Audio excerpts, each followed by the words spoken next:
शीतल और अभिमन्यु की शादी को 5 साल हो चुके थे, लेकिन अभी तक उनका कोई बच्चा नहीं हुआ था। इसकी वजह से शीतल और अभिमन्यु परेशान रहते थे, लेकिन उन दोनों से ज्यादा परेशान थी शीतल की सास, यानी अभिमन्यु की माँ जानकी देवी। जानकी देवी चाहती थी कि जल्दी से जल्दी उनकी गोद में पोता या पोती आ जाए, और इसीलिए वो अपनी बहू शीतल को लेकर एक दिन हॉस्पिटल पहुंची। डॉक्टर मैडम, जरा ठीक से चेक करके बताइए ना। कई बड़े बड़े डॉक्टर को दिखाया है, लेकिन मेरी बहू माँ ही नहीं बन पाती। मैंने शीतल को बहुत अच्छे से चेकअप किया है। देखिए, बात यह है कि शीतल के अंदर माँ बनने की कैपेसिटी नहीं है। ये आप क्या कह रही हैं डॉक्टर साहब? कोई तो इलाज होगा ना, कोई दवाई दे दीजिए।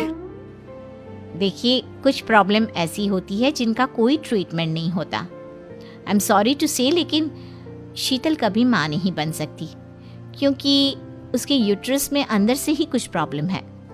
घर आने के बाद क्या हुआ माँ? कहाँ लेकर गई थी आप शीतल को? अरे कहाँ लेकर जाती, डॉक्टर मैडम के पास ले गई थी, लेकिन तेरी बीवी तो कभी माँ बन ही नहीं सकती। मम्मी जी, इसमें मेरी क्या गलती? अगर अंदर से कोई प्रॉब्लम है तो उसमें मैं भी कुछ नहीं कर सकती। जानती हूँ, ये बात डॉक्टर के मुंह से सुन चुकी हूँ। अब दोबारा मेरे सामने इस बात का गाना मत गा। अरे माँ, परेशान होने की जरूरत नहीं है, हम सोचते हैं ना कुछ। अरे क्या सोचेगा तू? जब डॉक्टर कह चुका है कि तेरी बीवी माँ नहीं बन सकती, तो बता क्या सोचेगा तू? कहाँ से लाएगा बच्चा? माँ, ये तो मैं भी नहीं जानता।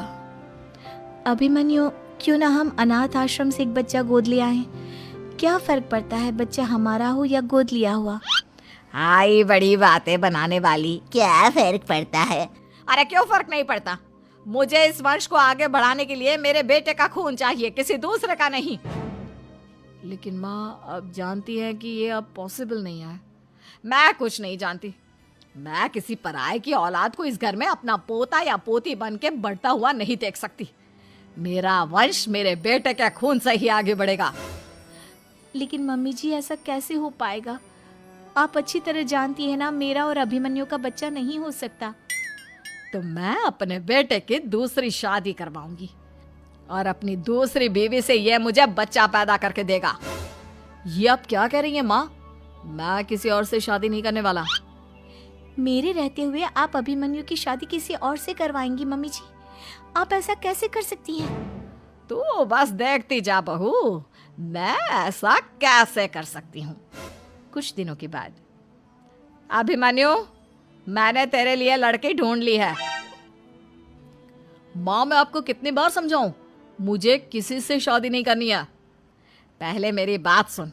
ये जो चमेली है ना, हमारे घर में काम करने आती है, वो तुझसे शादी करने के लिए तैयार है। मम्मी जी, आप अभिमन्यु की शादी एक नौकरानी के साथ करवाएंगी?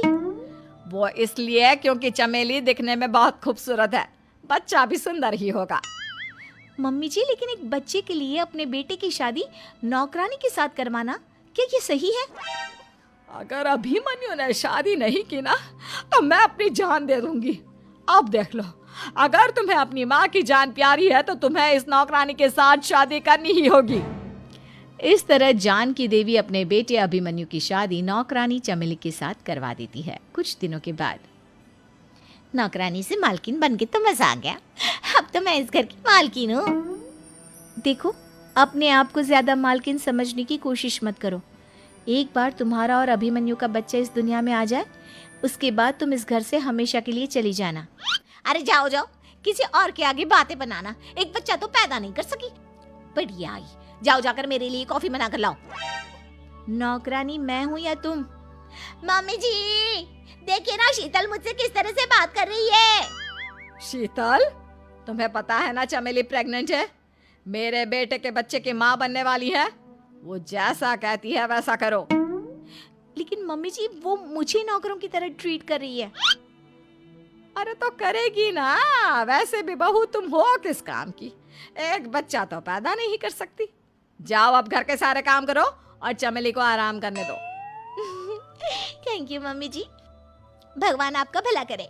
आप नहीं होती तो मैं नौकरानी से महारानी कैसे बनती? देखो, तुम्हें जो चाहिए सब मिलेगा। खूब खाओ।